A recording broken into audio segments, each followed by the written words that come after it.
Hi, I'm Joan Newcomb, and today's weekly musings is It's Never Too Late. I'm doing a series of weekly musings, and I'm using posts to my blog, Adventures in Density and Effort, as inspiration. I wrote these a while ago, but it's been amazing to see how on topic they all are. At the end, I will summarize the topic based on what's going on in the world today, and I have some special offers, so stay tuned to the very end to see what they are. It's never too late. Youth is wasted on the young, George Bernard Shaw. Time marches on. People have a short attention span. Opportunity does not knock twice. We are so pressured to take action now. You have to decide what you want to be when you grow up before you grow up. It used to be that college was for discovering what you'd like to do, for trying different classes before you declared a major. Now college is so expensive. You have to already know your specialty when you're in high school. You can't make mistakes. You'll never recover from them. You should have settled down earlier. You should have stayed single longer. You should have gone into computers in the 1980s before you were born.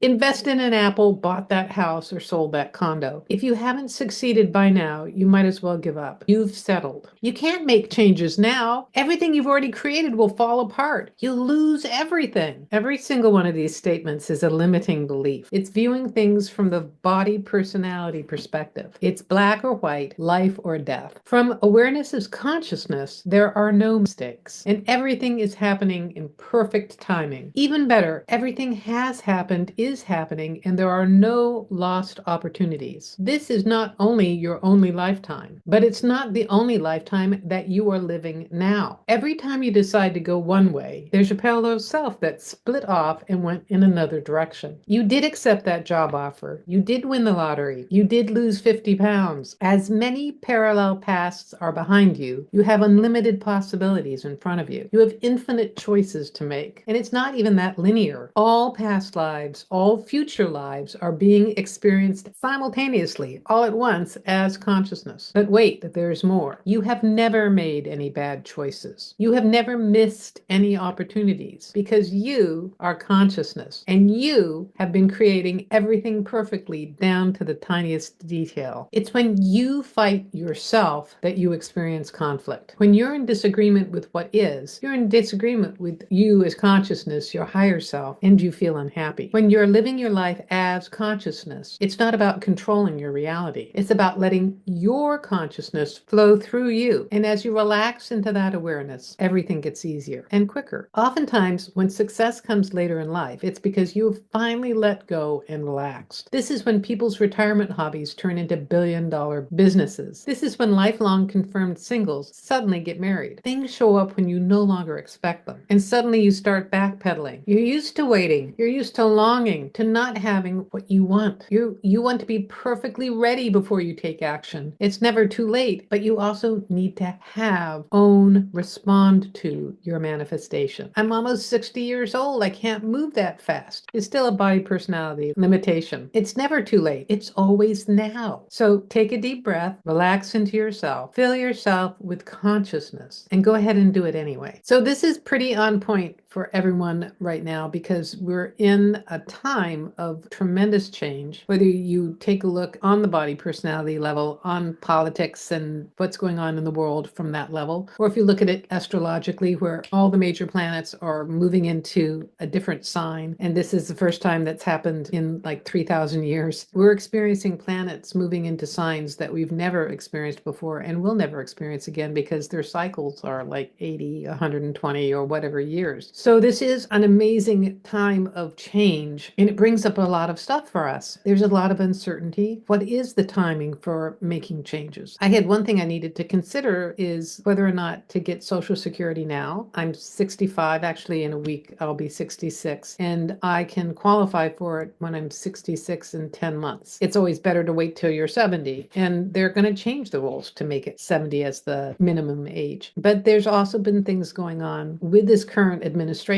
where they're dismantling in the Department of Social Security from within, and it's due to collapse. Again, viewing everything like this. So I had told myself that I would stay aware of the situation and I'd apply early if I needed to. I was worried about that because it was going to be $200 less a month than if I waited till next February. And what happened was I got a phone call from one of those unknown numbers and I decided to answer it. And it was my congressperson saying that they were having having a town hall and they were inviting Martin O'Malley, who was the previous administration's Social Security guy, to speak at it. I thought, oh, okay. So then I went on the town hall the next night, and he answered the very question that I had, which was he's no longer telling people to wait till they're 67. He's telling them to go ahead and do it now, and that things could collapse in the next 30 to 90 days. That website has crashed twice in the last couple weeks. So that was me as consciousness organizing things in my favor and alerting me to information that I would not have Googled. And then to just validate the position, I went on the website the next day and it wouldn't accept my password. Every time I entered it, it would send me to a page in Spanish that said the Social Security Administration's hours. So I tried phoning them and I was on hold for 5.5 hours because I had other things to do, and then got disconnected. And finally, 2 days later, I managed to get on at 5 o'clock in the morning and submitted my application and got a notification the next week saying that I'd hear in 30 days. And everything seems normal. And the other thing, I was able to get in 2 days later, and it said that I'd only lose like $90 a month instead of the 200 I'd originally seen. So it's not quite as painful. And it means that when we move to Spain, we'll not be quite so pinched. Right now, it looks like we'll be abundant moving to Spain. But who knows with the foreign exchange rate, the fluctuating currency conversion. And again, I'm now telling you everything from this perspective. Things are unfolding in ways I couldn't possibly have imagined. And really, we had planned to move to Spain in June this year, and our circumstances completely changed to our having to do it later. So again, if I navigate my life as my body personality, there is limitations. I'm viewing things through black and white, through my survival issues. And when I navigate as consciousness, it's like when you come into your own center, when you're in present time, suddenly everything is expansive and all possibilities are available to you. So whatever your details are in your life, I suggest that you take a deep breath, relax into yourself, shift your perspective to that as consciousness, and see how it all changes for you. And if you like these videos, please share them with your family and friends and on your social media. Click the thumbs up or the heart button and subscribe or follow. And that way you're telling the algorithm to share this far and wide and get this to someone who really needs to see this information. And if you want to know more, my website is joan-newcomb.com, and look below for my various free offers and courses and things like that. And I'll see you next week in another Weekly Musings.